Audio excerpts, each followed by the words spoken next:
Welcome back, everybody, to the Growing Band Director podcast. I'm extremely excited to have Nick Mainella with me. Nick, how you doing today? I am good. Thank you so much for having me. This should be fun. I've been extremely impressed with all of your online jazz work that I've come across recently. I hate to say, we come from the same place at UNH and all that. Even though I'm a little older than you are, I hate to say. But then I came across your podcast. Um, would you tell us a little bit about your podcast, what it's called, and what your mission is? Yeah, so it's called the 10-Minute Jazz Lesson Podcast, and it's something I started almost 5 years ago at this point, just as kind of like a fun way to put jazz lessons out there. And since then, it's grown into a little bit of a thing. And I've just been having a blast because it allows me to get some of these important lessons out to people literally all over the world. So Hmm. basically, we put together a around 10-minute. I have trouble keeping it under 10 minutes, but just a kind of a small slice of information, something to think about, something to work on for the week. And we've covered a ton of topics at this point, but that's basically what it is, a short form jazz education podcast. Well, I think it's brilliant. I mean, when you say the 10-minute, it's like, well, anybody can do that. Right. But what I love about when I listen to your podcast, the lessons you give are very specific, right? They're not like kind of all over the place. All the ones I've listened to so far are very specific. Your voice and your mannerism is very relaxing and calm, which I think is good for learning, right? And you don't hurry through things, which I would tend to do. It's like you take your very specific amount of time to do it. And I think you cover it very well. But what I love about your thought to put it on the podcast is that you're there all the time for people, so they can go back and re-listen. They can pause and go back and do it again. It's like a class, but they have ultimate control over how they're accessing your material.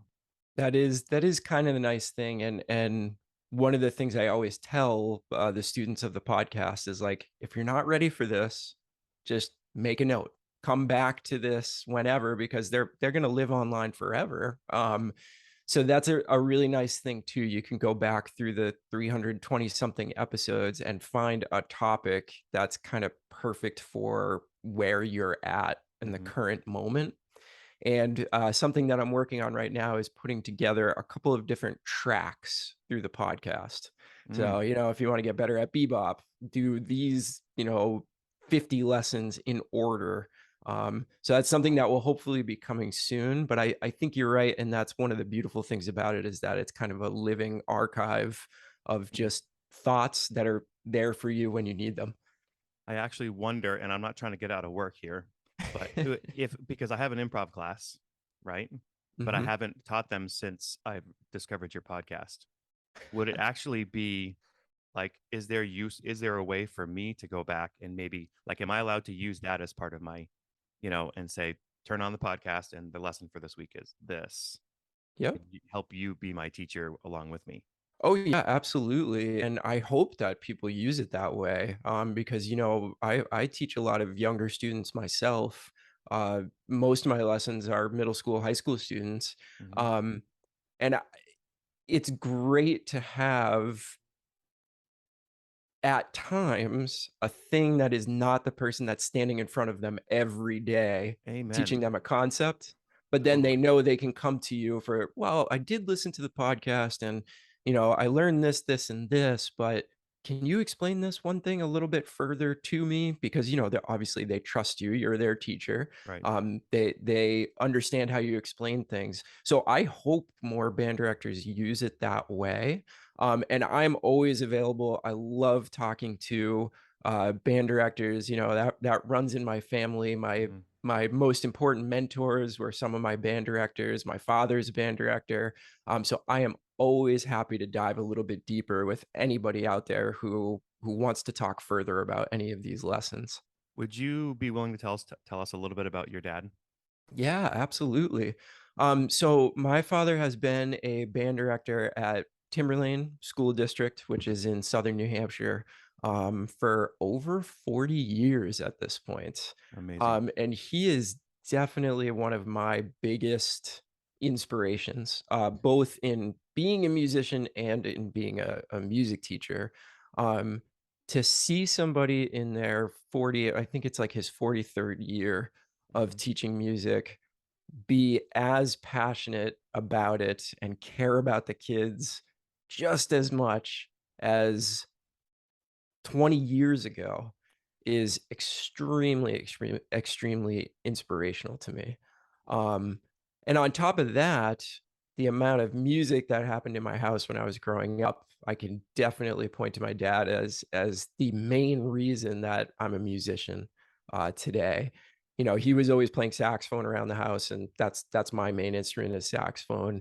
His record collection was insane. Mm. Some of the greatest music ever recorded was just kind of kicking around my house and being played at all times. Yeah. And he used to play the stuff loud, which I really appreciate now too, because it was like you couldn't ignore it.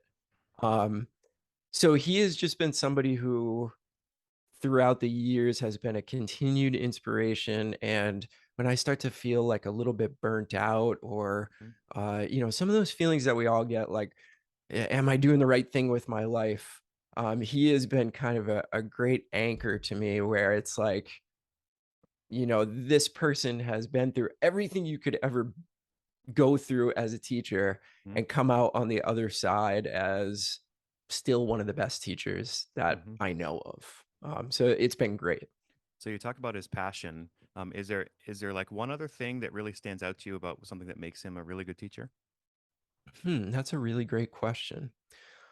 And this might sound funny, but he does not take himself seriously. And That's that is like amazing. one of the Yeah. the the biggest things that stands out in my mind to me is that he teaches the younger age group now. Hmm. So for the past 5 years, he's actually switched into an elementary school role. And one of the biggest things that I've learned from him is that you really have to meet those kids on their level. And honestly, it's less about music and more about having fun. Hmm. So if you can make music fun and be goofy and funny and tell bad jokes and kind of make a fool out of yourself, it goes such a long way to those kids associating music with fun. Hmm. Being in this room with this person is the best part of my day. And oh, I have an instrument in my hands while I'm in the room with this person. So therefore, having this instrument in my hands equals fun. Hmm. I think that's the biggest thing that I've learned from him is that he doesn't take himself seriously, and the results he gets from the students are amazing because of that. And he's been able to establish himself. So, if a new teacher came in somewhere and they were just like goofy right away, well, the kids might walk all over them, right? Right. Right. So everybody take that for how it can apply to you, but that's an amazing lesson. And he also does have an incredible ability of kind of demanding a certain level from the Hmm. students Hmm. while, maintaining that quality of making it fun. And that's really like a masterful thing to do as a Yes. teacher Yes. is, they're listening. He has their full attention, but they're also having a blast. That's amazing. That's such a good thing to strive that we all strive for.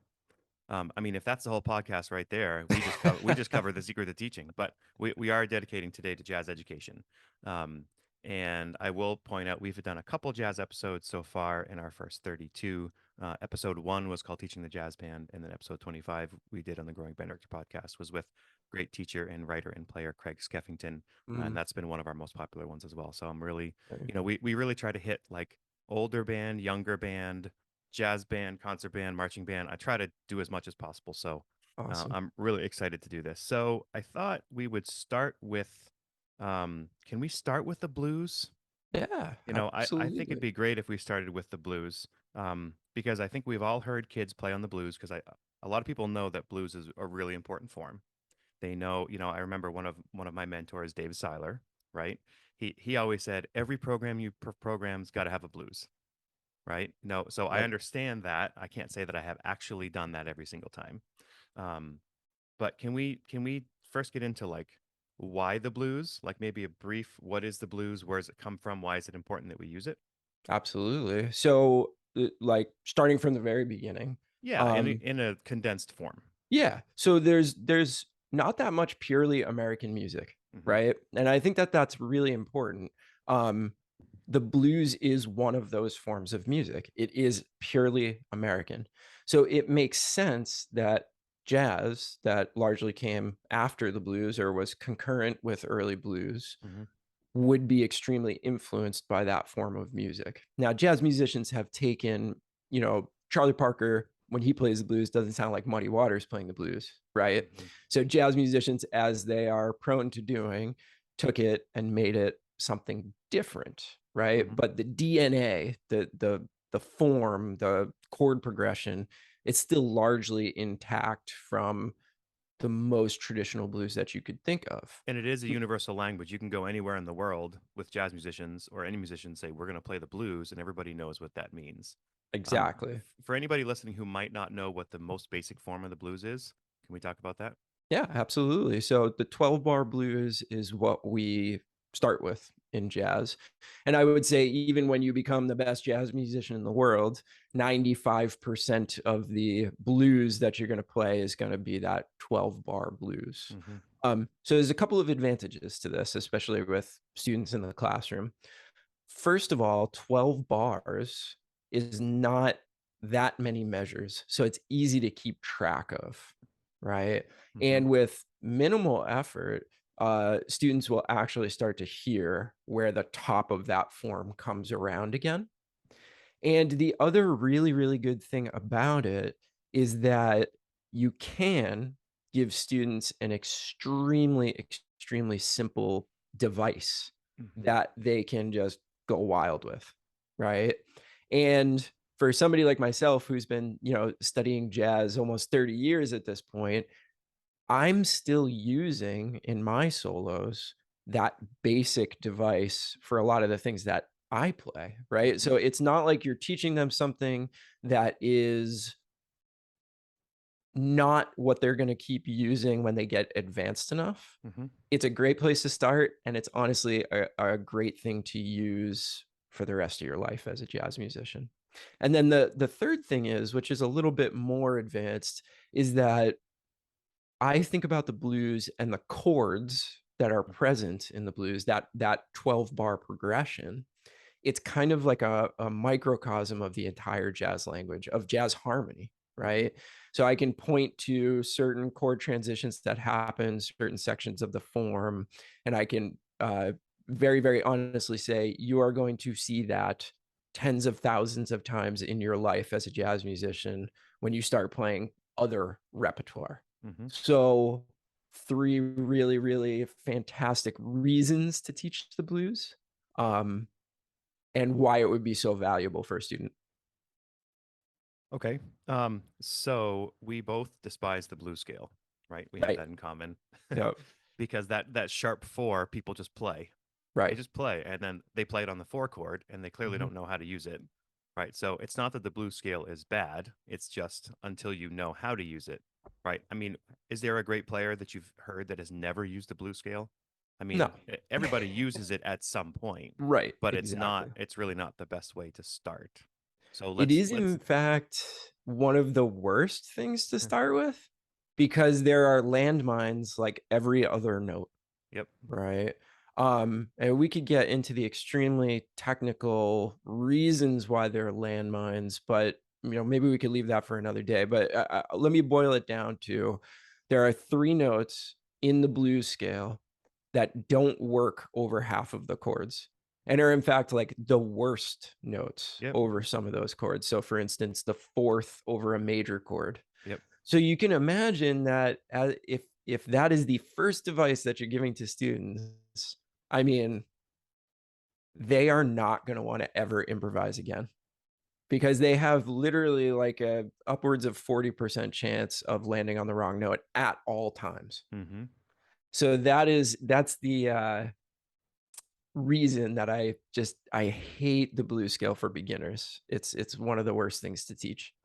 Okay. So what should we teach? Okay, so the blues scale is one. I'm going to grab my horn and play this a little bit for you. Yes, please. So the blues scale is based off of a minor pentatonic scale, right? Mhm. Now, a minor pentatonic scale from the root is 1, flat 3, 4, 5, flat 7. So it Mhm. sounds like this.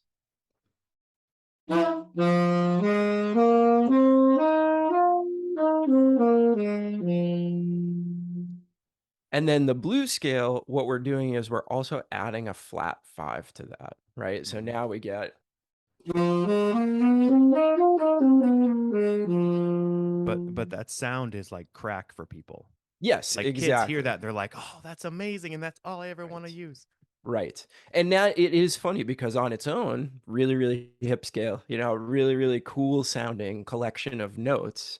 Now it's when you start interacting with a rhythm section that it's not so hip anymore Mhm. if you don't know how to use it. So what we want to do is we want to actually come up with a scale that's based off of the major pentatonic scale, right? So if I were to play a major pentatonic scale in that same key, we got 1, 2, 3, 5, 6.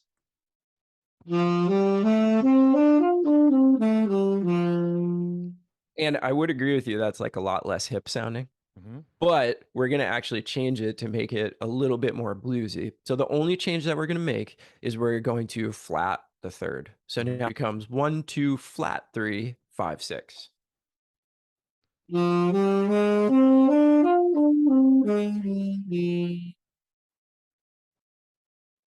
And what this does is it literally removes all of the problem notes in the blues scale and Mhm. replaces them with great notes that do work over the entire form. So let's think about what we're doing. We're taking the 4 and we're replacing it with the 2.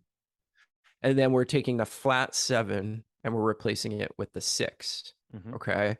So all of you out there, go and compare those 2 notes over the chords in the blues, and you'll start to see what I'm talking about. Mhm. So when do they use the flat 3 and when do they use the major 3? Do you deal with just hear like, do you try to get them to hear the 4 chord and then play it at the right time? Or do you talk about So where does it I actually happen? I don't let them play the major third, when they're first starting Okay. because there's actually no need for it, right? I mean, the flat third over a dominant chord is what we call the blue note, right? That is the definition of the blue note. Mhm. So they don't need it. They don't need it. Then if you have a student that starts to show some interest and promise in improvisation, that is actually a fantastic thing to do to get them to that next level. Okay. So we'll tell them, okay, well, now we're going to add this one note. We're going to add the major third. But here's the thing, you can't use it over the second bar, and you also can't use it over bars 5 and 6. Now you've got them actually thinking about where they are in the form, right? Mhm. And I'm not asking them to keep track of every single measure in the blues. I'm asking them to start to identify a couple of places in the progression, and now that's starting to get them to think on a deeper level, starting to introduce them to this thought of, oh, well, some musicians are actually thinking about every measure. And they're actually playing stuff that's far more complicated than just using one scale. And Mhm. it's a great way to just like get the brain to cross that barrier of I use one thing for the entire form to, okay, now I need to know where I am. See, it's funny because I've actually approached it the opposite way in our, and we haven't talked about this at all, right?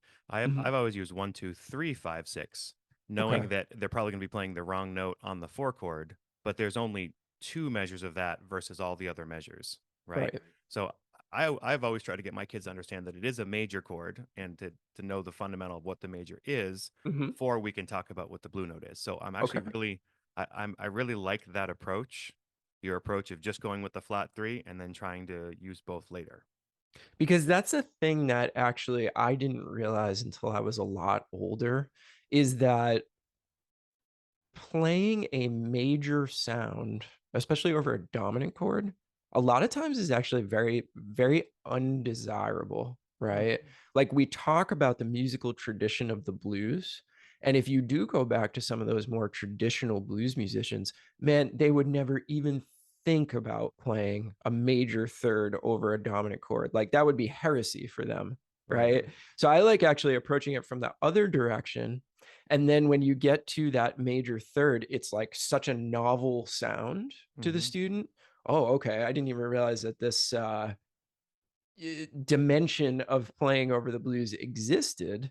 But if you use the minor third, you actually get much more of a characteristic blues sound, which I think is good to get into their ears early. Because I mean, let's face it, like even the most cerebral of jazz, it has to have soul.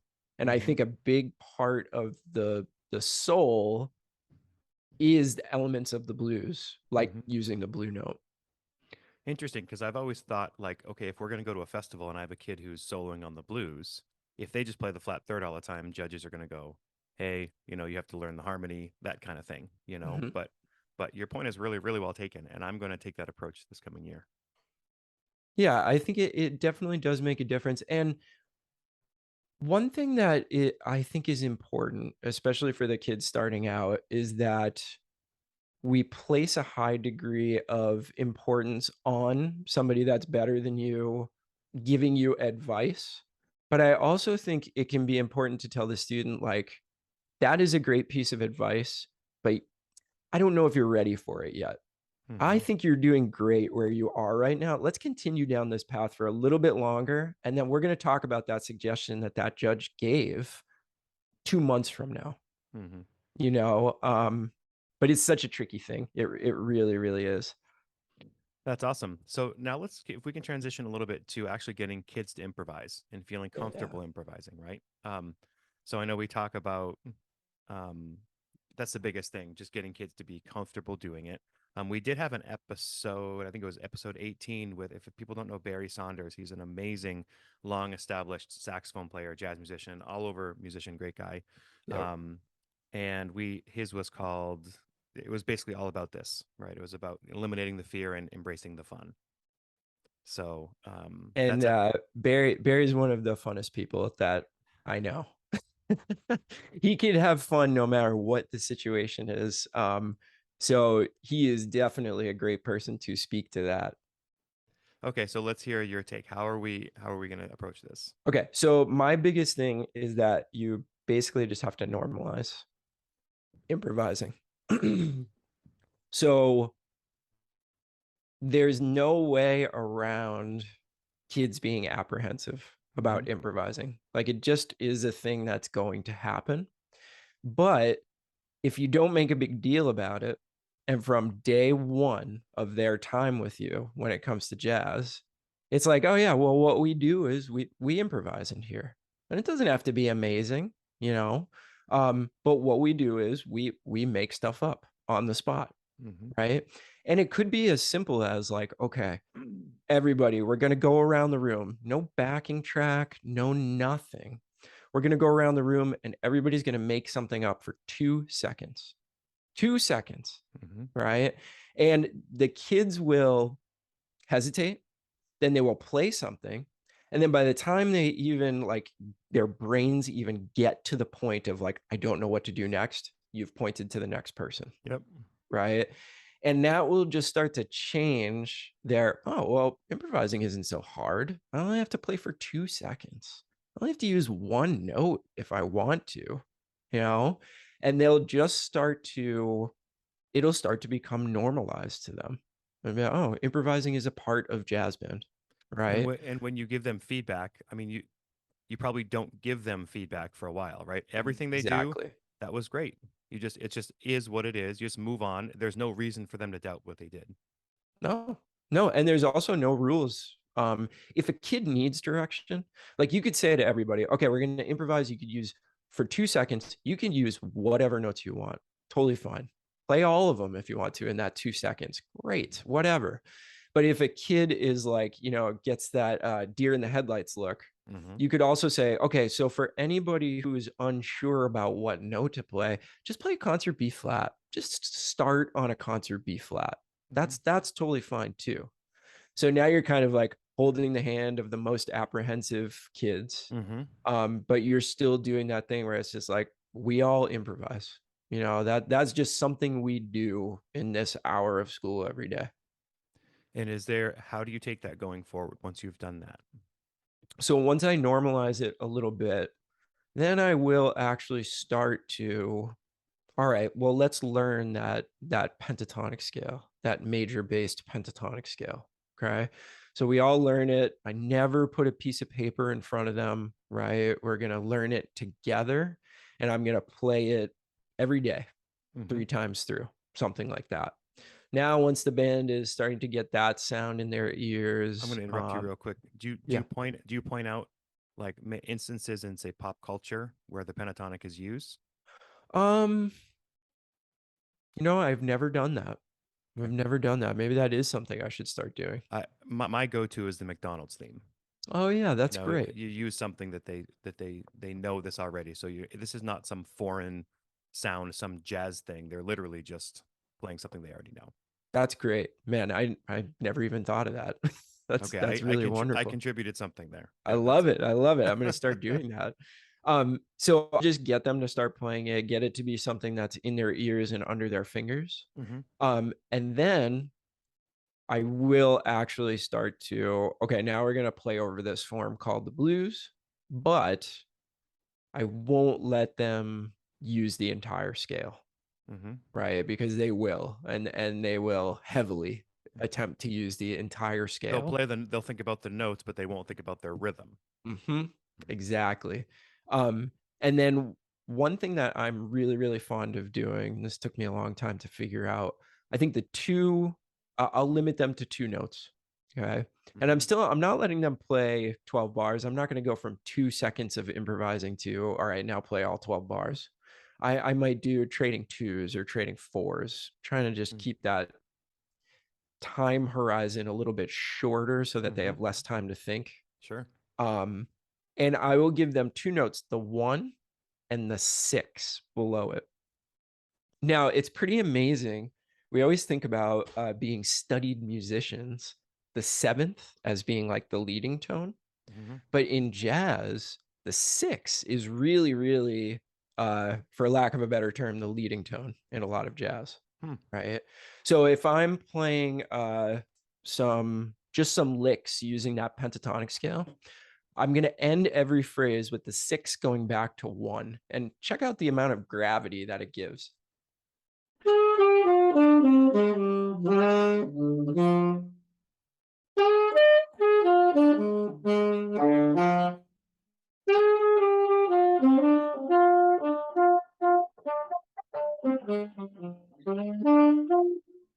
It's Hmm. that characteristic sound that we hear a lot, but maybe Hmm. we've never thought about it before. So I love starting them with the 1 and the 6. That's awesome. And that's Uh, kind of my initial process, right? It's really just more about the act of doing. hmm. And again, that act of normalizing the fact that we all make stuff up.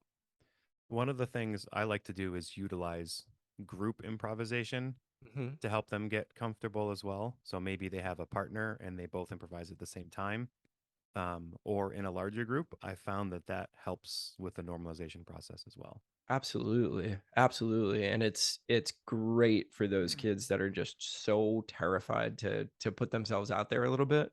It's like, all right, I've got this other person. And the Hmm. other thing about that pentatonic scale that's fantastic is that even if you have your whole group playing it at once, it actually tends to sound pretty good Right. because we're playing the best notes.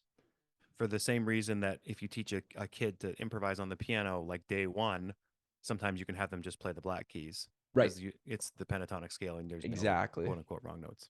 Absolutely. Okay, so let's do some work on how about jazz articulation?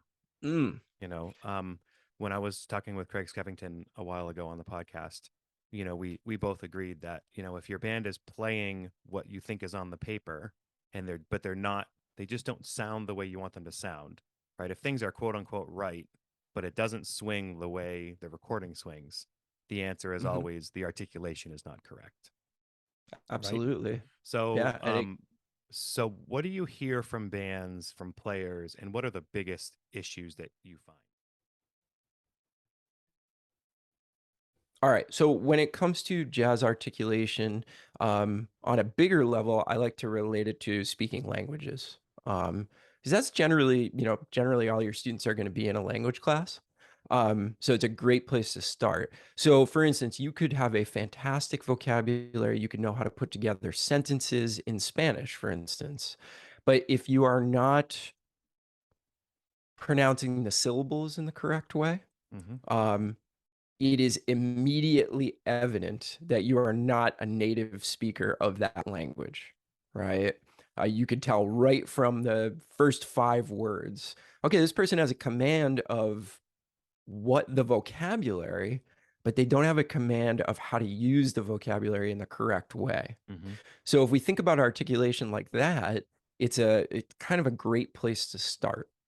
So my number one tip, and this goes towards like another topic, which is the importance of listening. And just like we're trying to normalize um, improvising, we also want to normalize listening, Mm-hmm. because you cannot be a good jazz musician without listening. Like, you just can't. It is one of the truths of jazz. You cannot do it. It's And you can impossible. and you can, if a kid doesn't believe you, you talk about how they learn language from the time they're tiny, right? They listen for 4 years before they read anything. Exactly. Yep. Exactly. And that's such a fantastic way to relate it to something that they can grasp. Um, so the listening is going to be where you're going to get the core ideas, but we can like quantitatively talk about some of the things that are going to help a lot. Mm-hmm. Okay. And one of the biggest things that I hear is eighth notes are too short. Mm-hmm. So, for instance, it's the difference between this,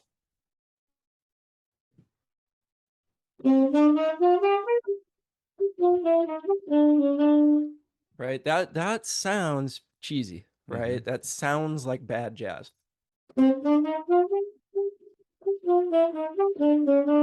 And I hear this misdiagnosed a lot. A lot of teachers will say like, "Well, you're not swinging enough." I was swinging. I was playing swing time there. Those notes were swinging. And that's Okay. also not a specific fix. You're just saying you're not doing this enough. That doesn't, well, what's a kid supposed to do with that? Exactly. And I used to say that because I didn't know how to articulate Mm-hmm. myself in the classroom. I said, well, there's something wrong with your swing. You need to. And then one day I was like, oh, it's all the articulation. They Mm-hmm. are swinging. It's the articulation that's not working. Because So swing, we refer to swing as 2/3 of the beat versus 1/3 of the beat, right? exactly. And Almost like 6/8 time. that's really important as well. Swing is based on triplets. It's not most of the time based off of dotted quarter note 16th. Mm-hmm. There are types of swing and people who do utilize that feel, but I think it's great to teach it as a triplet with the middle one removed. Mm-hmm. Um, so, anyways, if I play that same line, but all I do is I connect the notes together, no space in between them, it completely transforms the sound.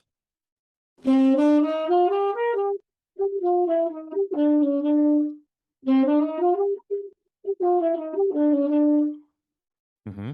Still tonguing almost every single note, Mm-hmm. right? But it's a much lighter tongue and there's no space, Mm-hmm. no space whatsoever. Okay. So that is what I find to be the biggest improvement right off the bat. Mm-hmm. Connect your notes. And you could use syllables, right? Like we all know from going to UNH, the doodle tonguing system, Mm-hmm. right? And the sort of the core of the doodle tonguing system, if you really, really think about it, is to eliminate all spaces between notes. Yep. Because when you go doodle doodle doodle doodle doodle, that one syllable leads directly into the other, Mm-hmm. and therefore it sounds a lot better, as opposed to going da da da da da da da da da, right? Or la la la la la la la la la. You could hear that's much more choppy. Mm-hmm. Whereas when we say doodle doodle doodle doodle, that is the opposite of choppy. It's the smoothest thing that I've ever heard. And you have them tongue before you start talking about possibly offbeat articulation. Yeah, absolutely. Absolutely. Because it's so much to think about, right?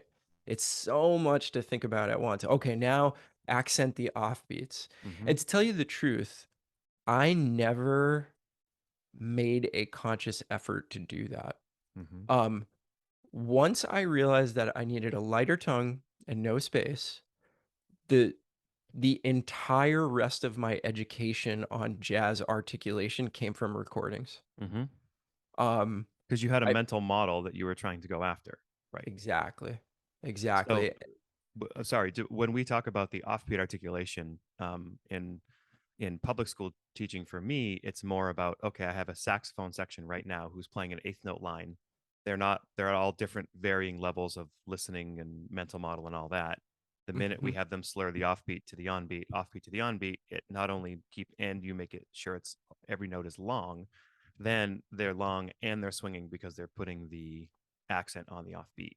Yep. I understand in an improvisation standpoint, that's probably not the direct way to do it. But yeah, yeah, you're absolutely right. And Yeah. here's something that I would say that I think could go a long way with band directors is don't this is the tough one. Um, Make sure you program something where there is a classic recording of Mm-hmm. that same tune, Yep. right? Because we need to go back and listen to how it's really, really, really supposed to be played. And then it eliminates all the discussion around it. You know? One of the things I hate most when I'm teaching an ensemble is, like, going through a section note by note and trying to explain to the students, Mm-hmm. like, "Play this note this way, then play this note this way, then play this note this." Their eyes glaze over, and honestly, mine do too. So if I can say, "Alright, go to measure 24. Now listen. Mm-hmm. Listen and follow along." All right, let's listen again. Okay, now let's sing it.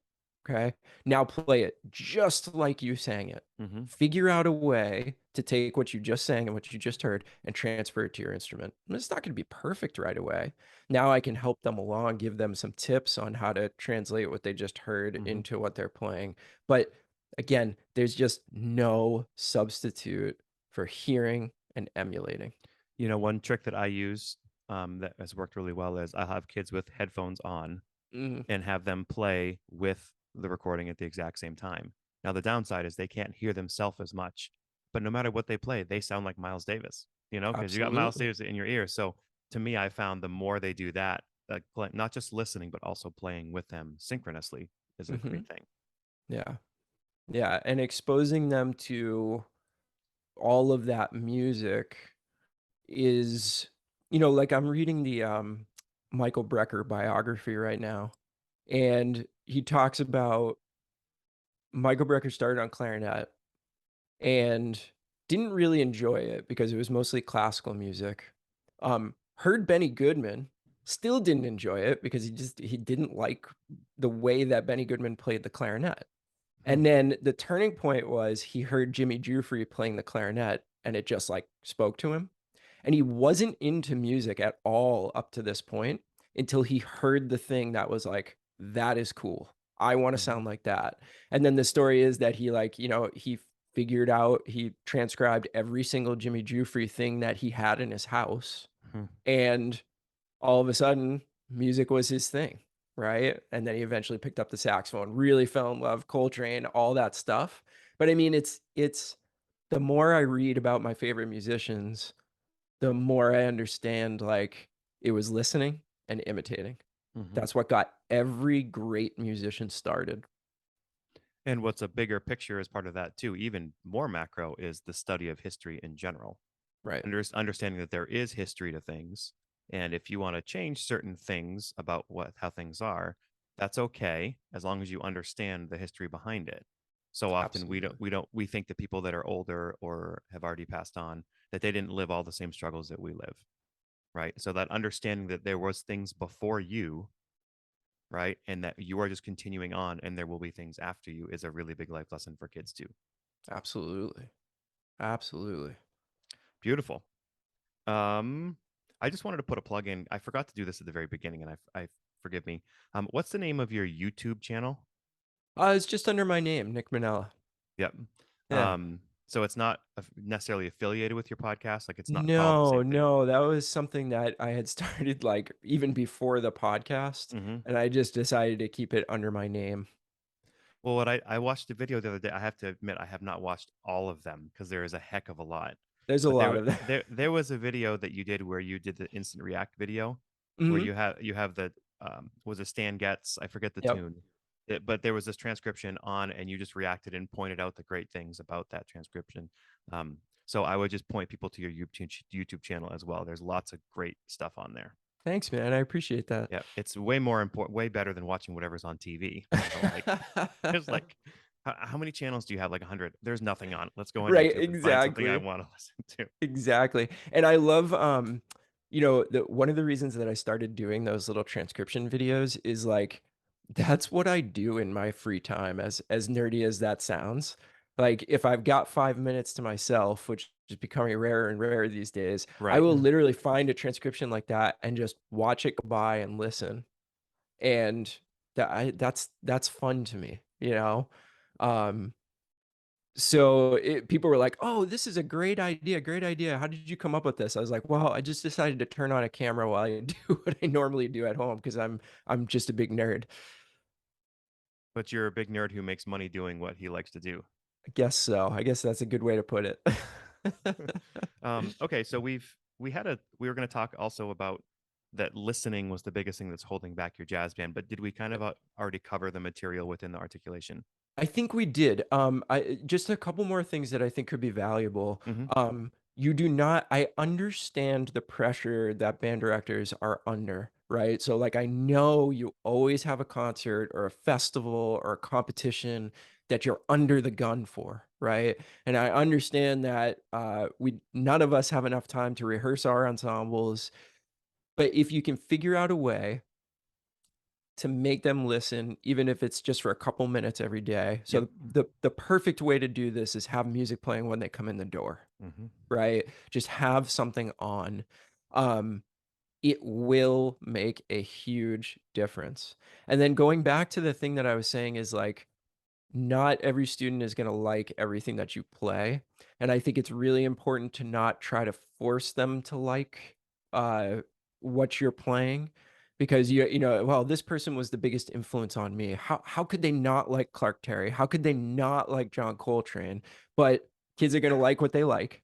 Hmm. And And that's what going you to should change. It's going to change through time too. Yeah. exactly. And what you should try to do is play a huge variety of music for them, right? So go from Charlie Parker one day to Snarky Puppy the next day to whatever. Try to bounce around as much as you possibly can.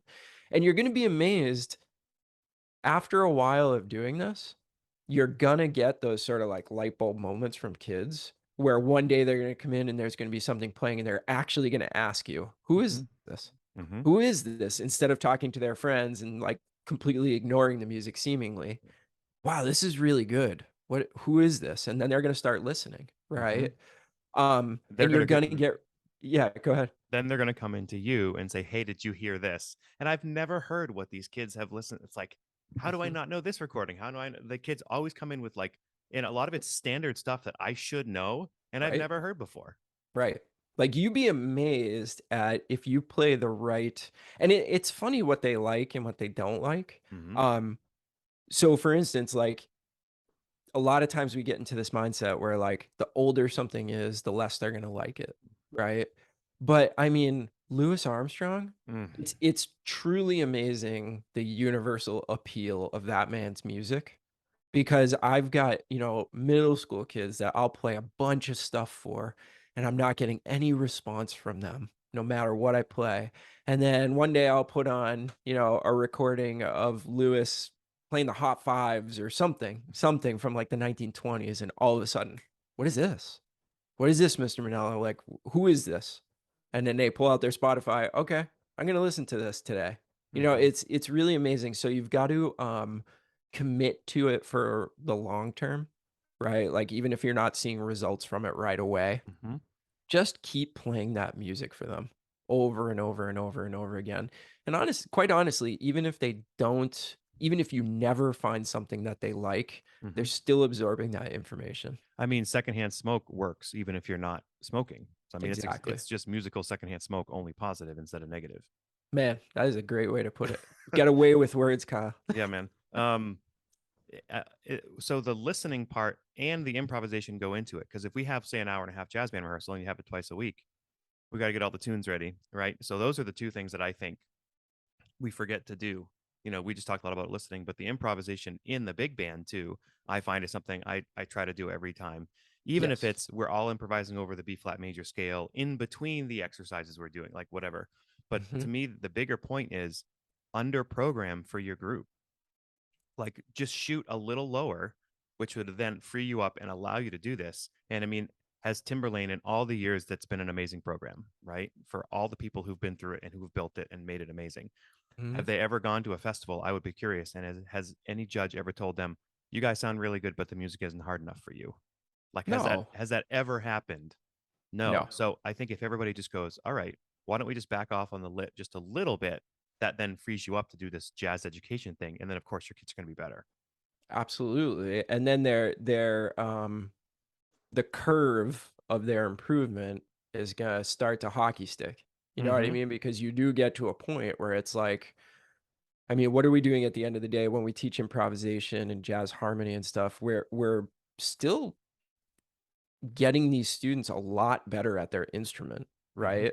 Like that's not we're not ignoring that aspect by teaching jazz improvisation. Yep. We're actually accentuating that aspect. Well, You're, think about it in a different way. Oh, I could do this thing where like when I'm done practicing my etudes, I can just make stuff up. And they're mm-hmm. going to find new paths around their instrument. They're going to try to make different sounds. They're going to learn a lot just from that act of improvising, Mm-hmm. and it will benefit. A rising tide lifts all boats, right? So you're really going to start to see it pay off, maybe not Mm-hmm. in month 2 of the year, but certainly by the end of the year you're going to start to see that. And going back to the Timberlane thing, Tony DeBartolomeo and Ken Clark, like two of my biggest mentors of life, not Mm-hmm. just in music. um they make it a point to spend a certain portion of the rehearsal on improvisation, because Mm-hmm. they know from being jazz musicians themselves, especially Ken, like they know the benefit from that. They know what real life is like as a jazz musician, and that like at the end of the day, jazz is improvised music. So if you are not doing some of that in the classroom, essentially you're doing jazz a disservice, Mm-hmm. right? This is not music that we play the same way every time. So you have to teach it. You really, really do. And by teaching to their skills rather than their repertoire, what you're doing is like it's the old adage: you teach someone to fish rather than giving them a fish, right? They'll eat Exactly. forever. So you're doing the same thing. Um, Exactly. we so there was one other item that we want to talk about before I ask you a final question, Sure. um, which I've not prepared you for, so I apologize. Uh-oh. um, this is basically where we want to talk about practicing simple things by ear, right? Copying things by ear, whether it be tunes, heads of tunes, whatever. So, what are some ways that you approach that? Nursery rhymes. Mm-hmm. I'm telling you, this is like the best thing you can possibly do. Teach somebody to play Twinkle Twinkle Little Star, right? Pop Goes the Weasel. It's also Things an that amazing it's also an amazing way to teach 6/8. I have 6/8 PDFs, and literally all we're playing is nursery rhymes of 6/8 because they know 6/8. Yep. And then okay, I apologize. No, Nursery it's rhymes. okay. Yeah. And that's like there's so many different concepts that you can teach with these simple tunes. And the beautiful thing about them is they generally stay in one key, Mm-hmm. right? There's no modulation happening, no nothing like that. And it just starts to show them, oh, my ear is like a really, really valuable tool for playing music, Mm-hmm. right? Because it's just, 99% of their time is spent with a piece of paper in front of them, Right. right? And it really does limit what they're capable of, And because the it's reading. funny. It's funny Yeah, because my I have two kids who both play piano and are good musicians at the elementary age. One reads music all day long and loves it, and you take the music away and she like doesn't know what to play. The right. other one can read music but doesn't want to, and he wants to just do whatever he wants. So there we have both types of students. Yes. Yeah, absolutely. And those nursery rhymes are great because jazz I think sometimes we make this delineation that's, like, not always or is really never appropriate between, like, classical and jazz Hmm. or whatever, concert band and jazz band. I mean, both styles of music use, like, the Western form of harmony Hmm. and all the same scales, basically, right? Hmm. So, jazz melodies are not all that different from classical melodies. Hmm. So, just learning these simple little nursery rhymes, I mean, that's gonna go a long way toward providing your student with the skills that they're gonna need to, like, sort of get to that next level and rely on their ear a little bit more and not be totally freaked out when you take away that sheet of music or never Hmm. put it in front of them in the first place. Well, it's funny. This is one of those episodes that I'm gonna have to go back and listen, but not just. I usually go back and listen some just to see how things go, but to actually listen with a piece of paper and be like, because you've given me a checklist of things that I'm gonna change going through. A couple episodes ago, we did a middle school hang, and Jean Quinn said the thing that kept her fresh for almost 40 years as a teacher was every year she tried to change something. That's beautiful. So I'm very thankful that you've given me a number of things to go back and rethink and to try differently. And I wanna mention one more thing that I feel like is super, super important.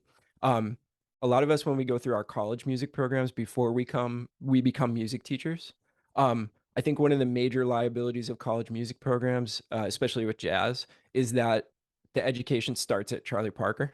Mm-hmm. So it starts in the 1950s and it goes forward. So what we have as students graduating from those programs is we only teach jazz starting at 1950 and going forward because that's all we've been presented with, Mm-hmm. right? And that has a way of compounding and snowballing throughout the decades and ages and all that stuff. Um, and that was me. That was 100% me. And then I started this band called the Soggy Po Boys, me and some friends. And our thing was that we wanted to play music from the 1920s to the 1940s, right? Mm-hmm. Like New Orleans based music. And it was the most eye opening thing of my entire life because I realized there's this wealth of music that is so much simpler than bebop, but is just as deep and fun to play and amazing as the stuff that came, after Charlie Parker, right? Is there a place to find?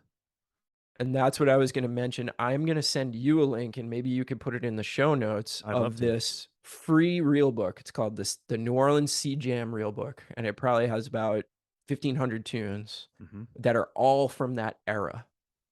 Um, and if you are, like, exhausted from trying to teach your kids bebop, which it exhausts me, reach back a little bit further. Go back to Mm-hmm. the music of the 1920s. The melodies are some of the most gorgeous, memorable, simple melodies that you could ever learn. Um, and to tell you the truth, I've just like fallen in love with that music. And I spend upwards of 50% of my time really digging into everything that happened before 1940. And you can find Um, recordings easily. oh, absolutely. Yeah. You can find anything these days. So it's pretty fantastic. That's awesome. Could we? I would like to close. You've given us amazing messages already. Are there any other like big picture messages you might have to band directors who are listening? Maybe I don't know what it is, but you're a music teacher. You consider yourself a band director? Um, I mean, I do work in that setting a little bit, but no, I'm not. I band directors are the most amazing people on the planet, and I don't consider myself one because I don't have the skills that they have, what they do every day. Hmm. Like I don't do that on a regular basis, so I can't claim that title because I have too much respect for all the band directors out there. So you should get your dad this shirt that I'm wearing. You should get, and Ken and Tony. It's a shirt that says band director because freaking miracle worker is not an official job title. And truer words have never been spoken. All right, Nick, thank you very much. This was great, a great hang. Again, if everybody could check out the 10-minute jazz lesson podcast, and go back and use things. I know I'm going to use it a lot. I've only dipped my toes in it a little bit. I appreciate your time very much, Nick. Yeah, and thanks for having me on. It was great to reconnect, and I think what you're doing with this podcast is absolutely amazing, and this is definitely going to be on my list every week now. Even as a non-band director. Absolutely, man. I can always learn something. All right. So as Clark Terry would say, keep on keeping on.